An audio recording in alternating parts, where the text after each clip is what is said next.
7வது நட்சத்திரத்திலிருந்து அனைவரும் காட்டேரி கிரகத்திற்கு புறப்பட தயாராக இருந்தபோது விதார்த்தன் திடீரென்று அமரநேமியை தாக்கினான். விதார்த்தன் திடீரென தாக்குவான் என்று யாரும் எதிர்பார்க்கவில்லை. வேறு எந்த வீரனாக இருந்தாலும் இந்நேரம் நிச்சயம் கொல்லப்பட்டிருப்பார்.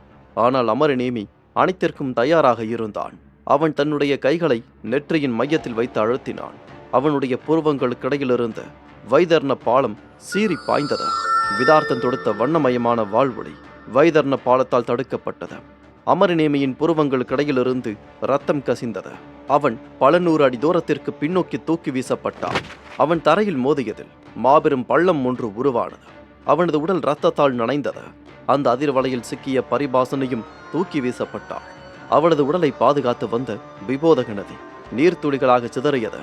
விதார்த்தா, நீ சாவை தேடிக் கொள்கிறாய் என்று வானில் ஒரு கர்ஜனை கேட்டது.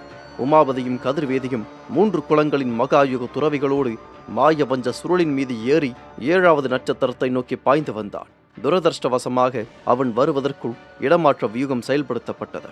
அப்போது சிறைப்பிடிக்கப்பட்ட மகாயுக துறவிகள் அனைவரும் இடமாற்றம் செய்யப்பட்டு அங்கிருந்து மறைந்தனர்.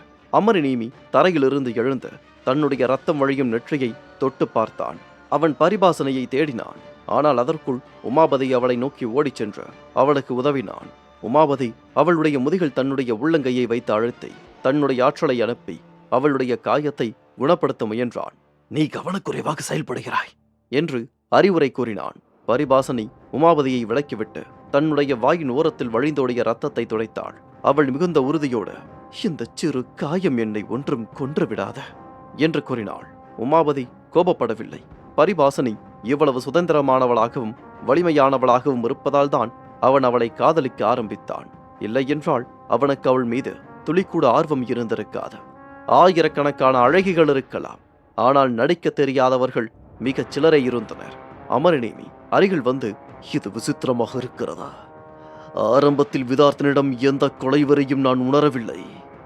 ஆனால் கபிலனின் பின்னணியை பற்றி பேசிய போது அவன் திடீரென்று தன்னுடைய மனதை மாற்றிக்கொண்டு என்னை கொல்ல முயன்றான். என்ன நடக்கிறது என்று கேட்டான். என்ன நடக்கிறது என்பதை பரிபாசனை ஊகித்திருந்தாள். முதலில் பேரரசியால் தேர்ந்தெடுக்கப்பட்ட வீரர் அமரநேமிதான் என்று விதார்த்தன் நினைத்திருப்பான். அதனால்தான் அவன் அமரநேமியோடு அமைதியாக பேசிக் கொண்டிருந்தான். ஆனால் கபிலன் தான் அந்த வீரம் என்று தெரிந்ததும் அவனுடைய கொலைவெறி அதிகரித்தது. ஒரே வாழ் வீச்சில் அமரநேமியை கொன்ற கபிலனுக்கு ஒரு பலமான எதிரியை ஒழிக்க அவன் விரும்பினான். துரதிர்ஷ்டவசமாக அமரநேமி மிகுந்த எச்சரிக்கையோடு இருந்ததால் அந்த வாழ்வீச்சை தடுத்து உயிர் பிழைத்து விட்டான்.